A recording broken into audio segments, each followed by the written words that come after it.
Oi gente, tudo bem com vocês? Meu nome é Larissa e esse é o podcast Filme da Semana. Eu tava vasculhando o meu Letterboxd, né? Quem não conhece é a rede social dos cinéfilos, que a gente marca os filmes que a gente viu, cria lista, anota, faz comentário e tal. Então eu tava lá, né, no Letterboxd, olhando os filmes que eu já vi, porque esse é o meu processo quando eu não sei o que eu vou falar na semana. E eu acabei me deparando com alguns filmes bem aleatórios. E assim, eu não tô falando de filme cult da Estônia que só 100 pessoas marcaram como vistos, mas sim de filmes norte-americanos mesmo, que podem até ter feito algum barulho na época do lançamento, mas eu não lembro, então não posso dizer com propriedade. Por causa disso, eu tenho a impressão de ser a única pessoa que assistiu eles, por mais que eu entro no aplicativo e eu vejo que amigos meus assistiram, deram notas, fizeram comentários. Mas como eu não escuto há muito tempo ninguém falar de nenhuma dessas obras, eu fico com essa impressão. Mas assim, não é coisa super desconhecida. Eu tenho que ter ouvido falar em algum lugar pra ter assistido, pra ter tido interesse, alguma coisa chamou minha atenção.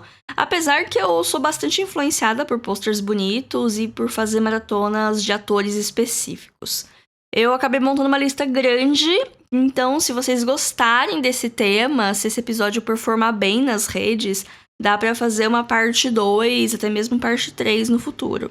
Uma coisa que eu tava analisando é que a maioria desses filmes é meio mediana. Então talvez por isso eles tenham caído nesse vale do esquecimento, porque quando você não ama algo ou quando você não detesta algo, você acaba não lembrando dessa coisa. Mas eu vou falar de 3 aqui hoje. Todos os 3 estão disponíveis em streaming. E um deles eu amei e vou começar por ele. Que no caso é Longe desse Insensato Mundo, um filme de 2015. Pra quem é ouvinte veterano, já deve ter me ouvido falar desse filme, porque eu assisti ele no meio da pandemia. E eu fiquei um pouquinho obcecada. Então, lá pros episódios 8, 10, 15, por ali, nesse pedacinho, eu devo ter falado um pouco mais desse filme, porque eu tava numa fase muito grande de dramas de época, e esse filme é um drama de época. Na verdade, ele é uma adaptação do romance de mesmo nome, publicado em 1874, e é dirigido pelo Thomas Vinterberg, que é um diretor dinamarquês de renome, que recentemente ganhou o Oscar por Druk, mais uma rodada. O filme também conta com a Carey Mulligan, que é nossa protagonista destemida, que não é como as outras garotas camponesas da Inglaterra rural do século XIX. Ela tem um vizinho muito bonitinho, fazendeiro, e eles são amigos. Mas ele quer ser algo mais, kkkk. Mas ela acaba rejeitando ele porque ela acha que ela ainda é muito nova pra casar, ela tem ambições e tal. O tempo passa, o fazendeiro acaba passando por maus bocados e perde a fazenda, enquanto a nossa protagonista, que se chama Betseba, é um nome horrível, por isso eu não fico falando muito ele, ela recebe uma herança meio do nada que transforma ela em dona de terras, um equivalente a uma empresária classe média alta da nossa sociedade atual. Daí o jogo e a dinâmica de poder muda, quando o Gabriel, que é o fazendeiro do começo, vai trabalhar para ela e acaba virando seu braço direito. Mas tem sentimentos ali, sabe? Paralelo a isso, ela tem outros pretendentes, né? Já que ela agora subiu de vida, os pretendentes começam a aparecer. E entre eles tem um sargento, que ele é jovem, belo, imprevisível e que vai tocar ali nos sentimentos mais impulsivos dela. E também tem um outro fazendeiro que é vizinho dela, é bastante rico. Ele é bem mais velho, aparentemente no livro é meio que um velho babão, mas no filme é um martichim, então não é tão ruim assim. E a Betsba vai navegar nesse mar de pretendentes, além de ter os problemas de trabalho, ela não sabe muito bem o que ela quer, se ela segue a cabeça, se ela segue o coração, se ela segue o fogo das outras partes, ela precisa superar adversidades, tudo isso. Eu amei esse filme porque tem o romance, é uma parte grande, mas não é tudo, não é o foco central. Porque a protagonista ela é muito bem construída, ela falha bastante, ela faz bastante coisa que eu fico julgando um pouquinho, mas tudo isso deixa ela mais humana. Porque principalmente nessas obras mais de época, com um olhar contemporâneo, né, uma adaptação de um livro que se passava na época que ele foi escrito, relativamente fácil a gente transformar essa protagonista numa Mary Sue, numa pessoa sem defeitos, numa pessoa moderninha, uma idealização longe da realidade. E eu não senti que isso aconteceu aqui. Talvez uma coisa ou outra, mas tá ok, tá aceitável. Eu gostei como foi construído. E o romance é o principal, né? Porque rola muitas coisas em paralelo, mas o romance principal é bem slow burn, daqueles que demora pra se concretizar e você fica feliz com cada migalha de afeto mostrado. Eu adoro slow burn quando é bem feito, e aqui eu gosto bastante dele. Longe desse insensato mundo, tá disponível no Star Plus. O próximo filme é uma obra que talvez tenha feito algum burburinho na época do lançamento. Eu lembro de ter ouvido uma coisa ou outra, mas depois caiu no esquecimento. Acho que faz uns 4 anos que eu não ouço falar dele. E faz uns 4 anos que eu assisti, se não me engano. Tô falando de Colossal, filme de 2016 com a Anne Hathaway e o Jason Sudeikis. Sim, o Ted Lasso. A premissa dele é tão absurda que eu não entendo como isso aconteceu como filme. E até é uma maravilha que ele existe, porque ele é bastante original. Apesar que a ideia ela é melhor no papel do que na execução, mas enfim. Vamos acompanhar a Anne Hathaway, que tem problemas com bebida. E isso acaba levando o seu relacionamento a acabar, né? Ela morava junto com o namorado, ele terminou com ela e botou ela pra fora de casa. E ela ficou meio que sem ter pra onde ir. Então ela voltou pra sua cidade natal. E lá ela se reconecta com um amigo de infância, que é o Ted Lasso. Parece bonitinho, né? Bom, ele não vai pra onde vocês pensam que vai. E por onde o Ted Lasso queria que fosse, né? Eu não lembro o nome do personagem dele, eu vou ficar chamando de Ted Lasso, tá? A Anne Hathaway tá passando por uma fase difícil e esses conflitos emocionais dela acabam reverberando até o outro lado do mundo. Mais especificamente, pra um ataque de monstro que acontece em Seul. Pois é, gente, ficou absurdo muito rápido e é assim mesmo. Ele tem 3 atos, 3 partes temáticas bem marcadas. Elas desafiam a nossa expectativa, mas eu acho que peca um pouco na execução. Ele quer trazer muitas ideias e na hora de desenvolvê-las fica meio que abruptamente terminado, sabe? Parece que termina rápido uma coisa pra ir partir pra próxima e tal. Mas a parte do monstro é maravilhosa, assim. Quando tá lidando com os problemas pessoais, com a parte do alcoolismo e com masculinidade tóxica, é tipo, ok, interessante, mas aí não é esquisito como acaba essas partes, como é lidado no final. Mas a parte do filme de monstro eu adoro.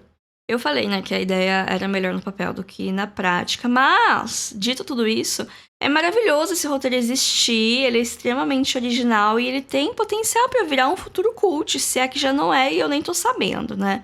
Colossal tá disponível no Loki, que é um daqueles serviços de streaming que tem pra pagar a parte dentro do Prime Video, e eles também têm a plataforma própria, tem bastante coisa interessante lá. Pra finalizar, o filme da lista de hoje, que tem menos logs no Letterboxd, mas ainda assim são cerca de 30 mil pessoas que marcaram ele como visto, né? Assim, pra vocês terem uma noção, um filme de sucesso, tipo um filme da Marvel, tem uma média de 300 a 500 mil usuários falando que assistiram.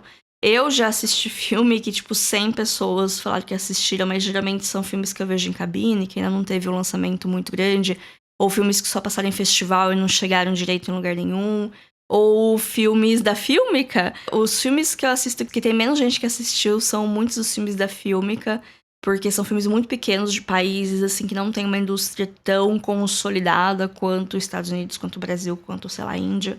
E então tem esses filmes, acontece de ter esses filmes com poucos logs. Filmes brasileiros também não tem tanto, porque por mais que tenha muito brasileiro no Letterboxd, tem muito brasileiro que não assiste filme nacional, né, gente? Aí tem isso, então vários filmes que eu botei pra ordenar lá dos menos pro mais, tem muito filme nacional.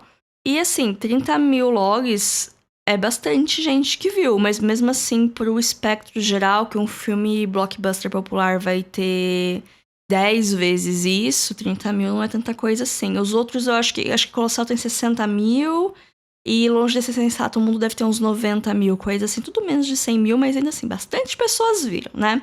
Mas enfim, o último filme de hoje é Como Falar com Garotas em Festas. Ele é baseado num conto do Neil Gaiman e Gente, tinha um potencial tão grande, mas eu não sei muito bem o que aconteceu, que ele não funciona tão bem quanto ele poderia.